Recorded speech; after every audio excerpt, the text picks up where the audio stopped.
O Senhor esteja convosco. Ele está no meio de nós. Proclamação do Evangelho de Jesus Cristo, segundo São Marcos. Glória a vós, Senhor. Naqueles dias, havia de novo uma grande multidão e não tinha o que comer.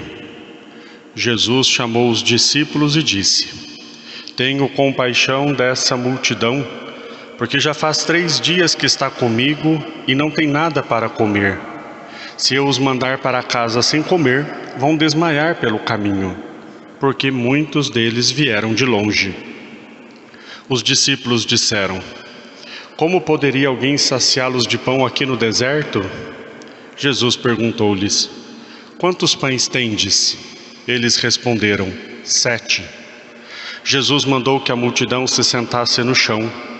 Depois pegou os 7 pães e deu graças, partiu-os e ia dando aos seus discípulos para que os distribuíssem. E eles os distribuíram ao povo. Tinham também alguns peixinhos. Depois de pronunciar a bênção sobre eles, mandou que os distribuíssem também. Comeram e ficaram satisfeitos, e recolheram 7 cestos com os pedaços que sobraram. Eram 4.000 mais ou menos, e Jesus os despediu. Subiu logo na barca com seus discípulos. Jesus foi para a região de Dalmanuta. Palavra da salvação. Glória a vós, Senhor.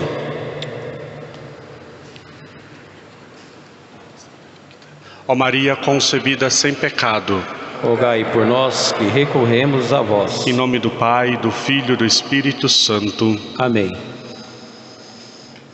Meus queridos irmãos e irmãs, hoje, sempre aos sábados do tempo comum, nós nos lembramos da Virgem Maria, celebrando em sua memória, agradecendo a Deus por esta tão boa mãe que nos foi concedida. O Evangelho de hoje é a segunda multiplicação dos pães que Jesus realiza. Jesus realiza 2. Na primeira, ele dá de comer a 5.000 homens, hoje mais ou menos 4.000. No outro sobram 12 cestos, nesta sobraram 7 cestos, mas a dinâmica é a mesma. Um grande povo, longe de lugares que poderiam encontrar comida, e Jesus então ali, com o que tem, multiplica, realiza um milagre e alimenta o povo. Aqui em especial, eles estão no deserto. Jesus mesmo diz, os discípulos dizem: onde nós vamos conseguir comida para dar para esse povo aqui no deserto?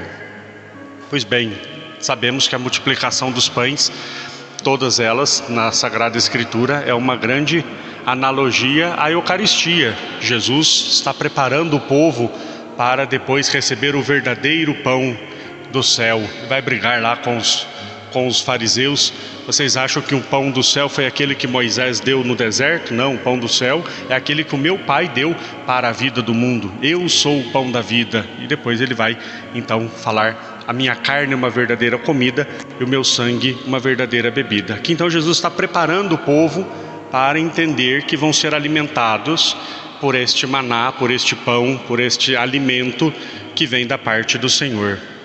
Mas é importante nós vermos o caminho que a igreja faz, o caminho que nós precisamos também trilhar para chegar a este momento, que é o momento da Eucaristia, que é o momento de sermos saciados pelo pão. Se nós voltarmos à nossa liturgia desta semana, há 2 dias atrás, Jesus expulsava o demônio de uma menina cuja mãe veio lhe pedir com insistência, e Jesus ainda deu uma resposta meio atravessada: não é bom tirar o pão dos filhos para dar aos cachorrinhos. E aquela mulher, na extrema humildade, simplicidade, ainda diz: é verdade, Senhor, mas os cachorrinhos comem das migalhas que caem das mesas.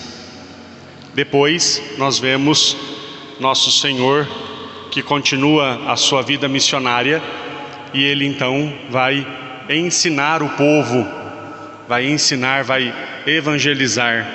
E nessa evangelização, com a sua palavra, ele abre os ouvidos do surdo.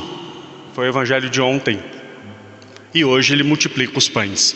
Então olha a dinâmica, Jesus expulsa o demônio, depois Jesus abre os ouvidos daquela pessoa e depois Jesus alimenta com o pão. O que isso significa? Expulsar o demônio significa o nosso batismo. Quando nós somos batizados, nós somos livres do poder do pecado, do poder do demônio, nós somos libertados do poder do demônio e nos tornamos um só com Cristo, membros do corpo místico de Cristo, que é a sua igreja, né? Hoje ficou meio velado, meio disfarçado, mas dentro do rito do batismo tem o momento do exorcismo, quando o padre impõe a mão sobre a criança, sobre o adulto e pede que o mal seja expulso. Então o batismo é essa alusão de que nós estamos livres do pecado, livres das amarras com o pecado e com o autor do pecado. Renunciais ao demônio, autor em princípio do pecado, nós respondemos: renuncio. Depois, Jesus abrir os ouvidos daquele surdo, abrir os nossos ouvidos também, é a palavra de Deus, é o momento da liturgia da palavra, quando nós temos contato com a palavra de Deus, temos contato com os ensinamentos de Deus, a nossa catequese,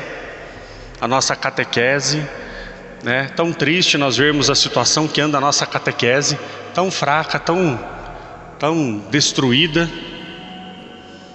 Nós precisamos retomar o estudo da catequese, aprendermos as coisas da igreja, né? Aprendermos sobre as coisas da igreja, nos interessarmos pelas coisas da igreja. Um grande pecado quando nós não nos interessamos pelas coisas da nossa fé, né? Não nos interessamos. Nós sabemos tantas coisas, lembramos tantas coisas, mas não sabemos as coisas da nossa fé. Eu não sou muito adepto a esportes, mas, por exemplo, algumas pessoas que gostam muito de futebol, não tem nada contra futebol, não gosto, mas não tem nada contra, mas a pessoa sabe a escalação do time, do time dele, do título de 1970, né? A pessoa sabe a escalação do time lá no título de 1970, pergunta o nome dos 12 apóstolos, não faço ideia. Pergunta os 10 mandamentos, não faço ideia, né? Então, se interessar pelas coisas da nossa fé. Segundo passo. Terceiro passo, a Eucaristia.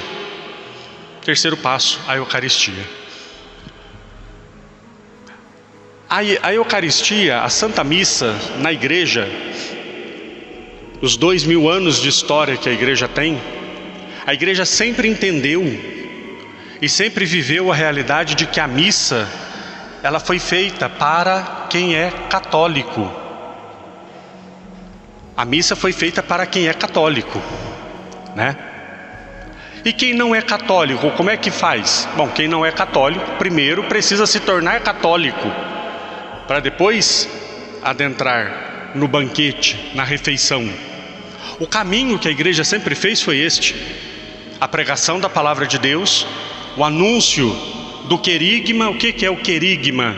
Querigma são as ideias primárias e principais da nossa fé.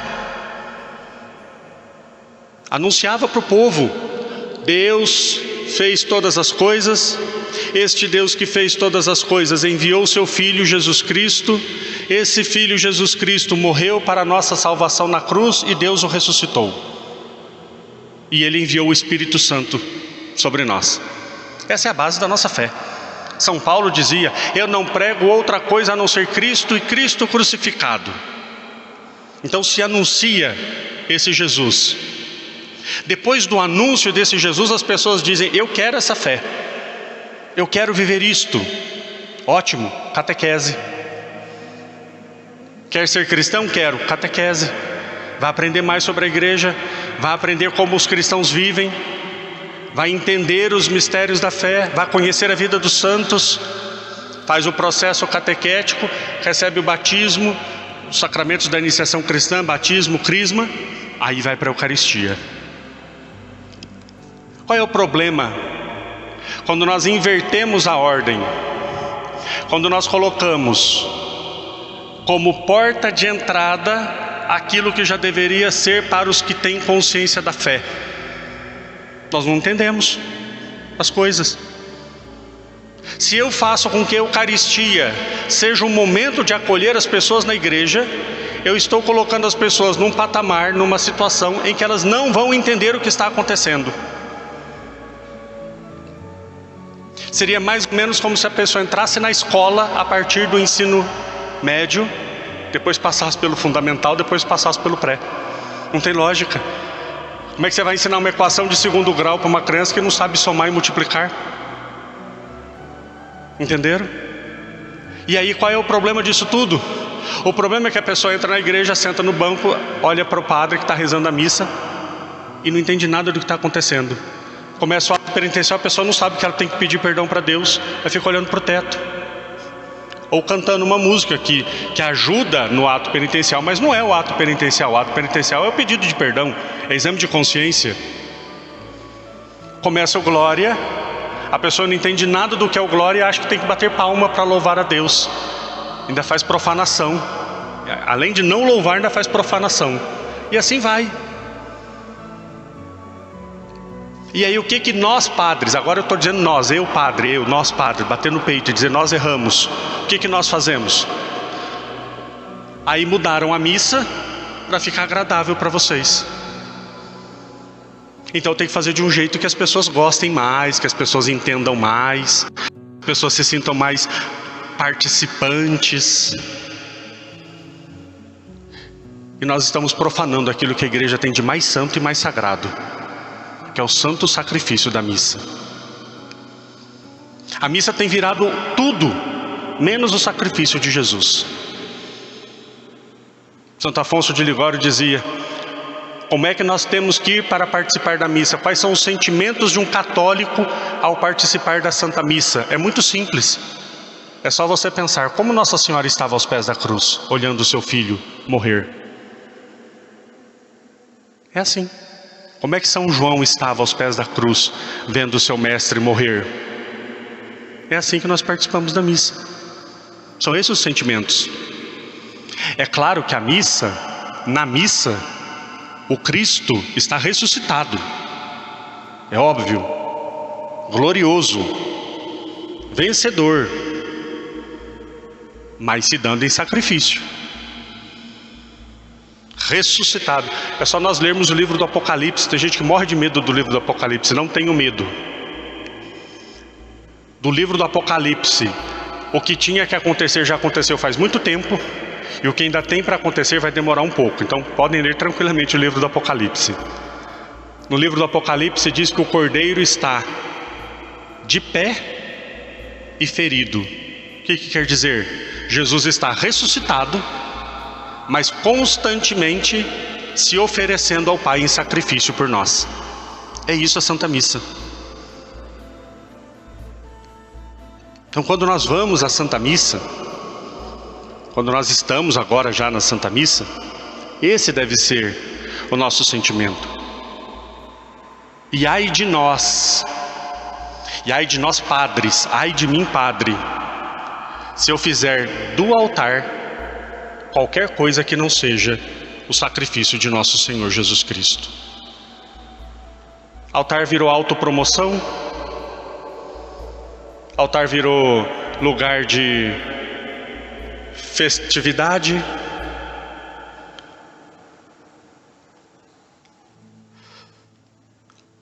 Deus nos livre, até palanque político. Altar é sacrifício. Isso que nós estamos vivendo agora é o maior mistério da nossa fé. Homens e mulheres, milhares e milhares de homens e mulheres morreram as mortes mais violentas só para participar de uma missa como nós estamos participando. Celebravam escondidos, clandestinos.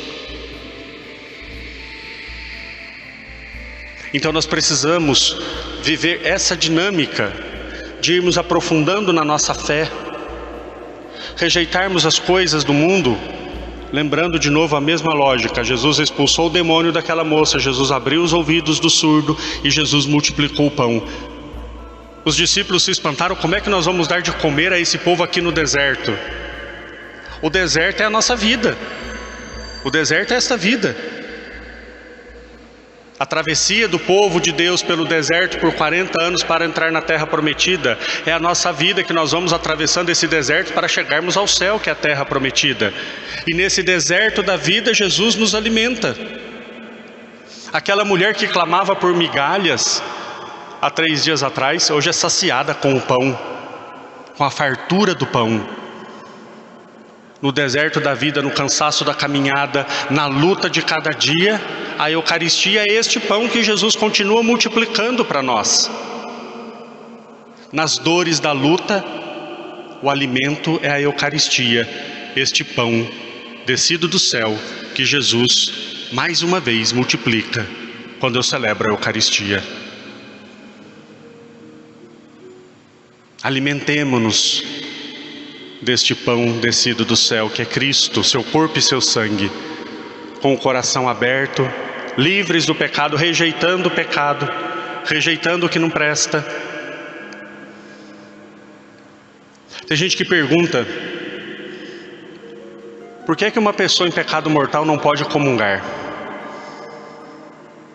Tem gente que não pergunta, vai e comunga, mas alguns ainda perguntam, então eu respondo para os que perguntam. E fazem uma deturpação de uma palavra, tanto de Jesus quanto do Papa. O Papa disse recentemente, e é verdade, é óbvio, a Eucaristia não é prêmio para os santos, é alimento para os fracos, né? Sim, nós somos fracos, todos nós que estamos aqui somos fracos. Então se a Eucaristia é esse alimento, por que uma pessoa em pecado mortal não pode comungar? Veja bem, uma pessoa que está em pecado mortal é como se o organismo da pessoa, o organismo dela estivesse doente. A nossa alma, a nossa espiritualidade, em estado de pecado mortal, é como se estivesse doente, como se estivesse em coma, das últimas.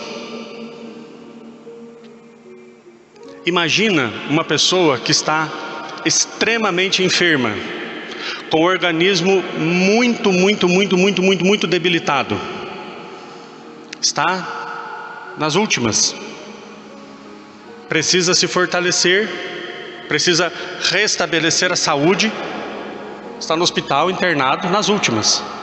Aí você vai e dá um prato de feijoada para essa pessoa. Vai fazer bem para ela? Não vai, né? A feijoada é uma comida ruim? Não. É proibido comer feijoada? Não. Mas se a pessoa está doente, o alimento que em certas situações faz bem, naquela situação o próprio alimento vai fazer mal. O problema não é a Eucaristia. O problema é que se o meu organismo não está são, não está sanado espiritualmente, em estado de graça, São Paulo vai dizer: quem come, come a própria condenação. Não é que o alimento é ruim. Se o meu organismo não estiver sadio, aquele alimento para mim vai ser condenação. Então, vamos à Eucaristia, vamos ao Senhor, mas vamos em estado de graça, vamos com o nosso coração purificado, limpo. Para isso tem o sacramento da reconciliação, a confissão, e justamente para que este alimento seja a força para caminharmos e não a nossa condenação. Louvado seja nosso Senhor Jesus Cristo. Para sempre seja louvado.